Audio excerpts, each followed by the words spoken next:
Hey guys, it's Yum, and with only a week until the launch of Modern Warfare 2, I wanted to break down why Vanguard was such a failure, and how Modern Warfare 2 could possibly revive the COD franchise.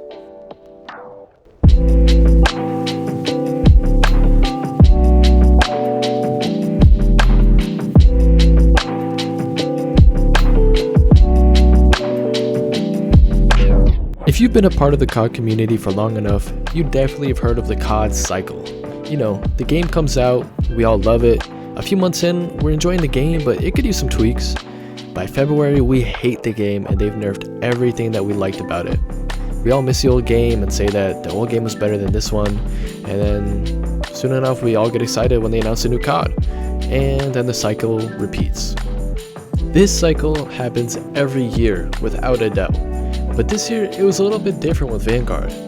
See, nobody was really that excited for it in the first place. Most fans did not want a World War II style Call of Duty in 2021. Most people either wanted a new Modern Warfare or a new jetpack style COD. A lot of people's dislike of the idea of a World War style Call of Duty in 2021 stems all the way back in 2017 when we had Call of Duty World War II. They should have learned their lesson then that a World War style game gets pretty boring after a while. Most people's best memory on that game is when they stopped playing it to play this hot new game called Fortnite. With all that in perspective, Vanguard was set to fail from the get-go. From fans not wanting a new World War style Call of Duty to a bad taste in their mouth from the last one. We had also just come off of Black Ops Cold War, which was set in the 80s, so we kinda wanted a new modern COD. So with most of that background out of the way, what happened on launch? Why couldn't they pull it together and make a good game out of this? A big reason is because of something I already mentioned. It's hard to make World War II exciting. It was almost like they didn't try with this COD. They made all the maps super boring and almost depressing.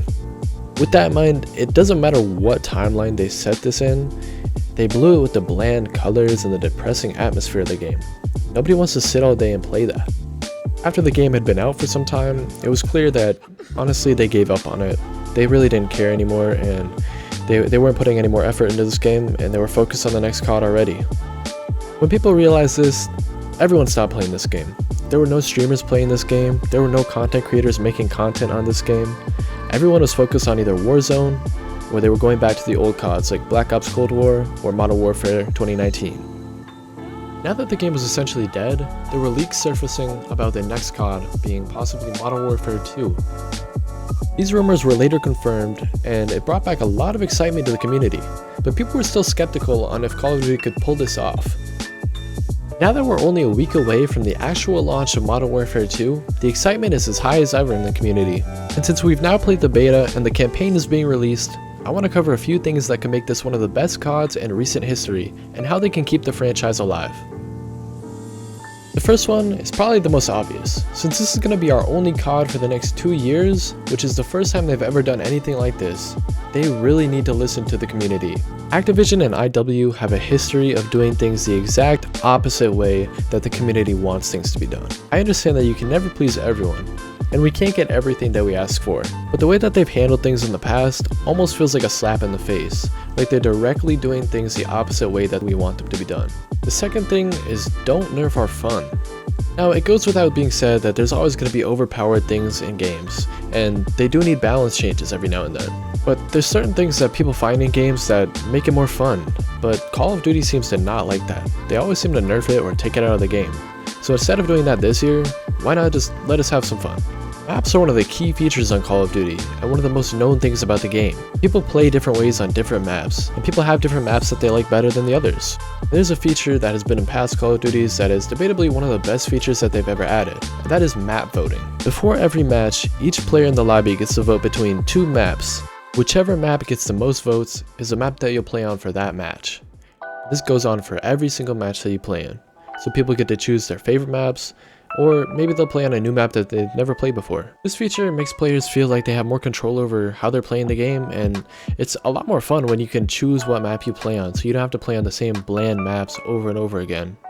This last one is my personal opinion, and it might be kind of a hot take, but I think that adding a supply drop system that is not pay to win and that you can earn credits for by just playing the game would honestly make the game a lot more fun. I know there's already a battle pass where you can earn COD points, skins, and other items for the game, but the feeling of opening a supply drop and getting a rare skin or a rare item that's not pay to win is a feeling that is unmatched. It could also help a lot with streams and content creation, as content creation for Call of Duty has slowed down a lot since Modern Warfare 2019. Content creation and streaming is going to play a big part in keeping this game alive and growing its fanbase. So hopefully they'll be able to please us and feed us new content for us to make videos and streams on. That's about all I have for this video. So hopefully this video helped you understand a little bit more about what went wrong with Call of Duty Vanguard and what we're looking for with the next Call of Duty. The campaign for Modern Warfare 2 comes out tomorrow as of the day that I'm making this video, and so hopefully the gameplay is good, hopefully it's fun, but I'll make a video on that, just an update before the game actually comes out on the 28th, which is only a week away. And so within that week, let's just share our feedback to Activision and Infinity Ward to just hopefully reach them and hopefully get what we want and break that COD cycle. If you made it this far to the end of the video, I appreciate you for watching, and it's been Young. Hopefully I'll make a video on the campaign this week, and I'll see you guys then. Thank you.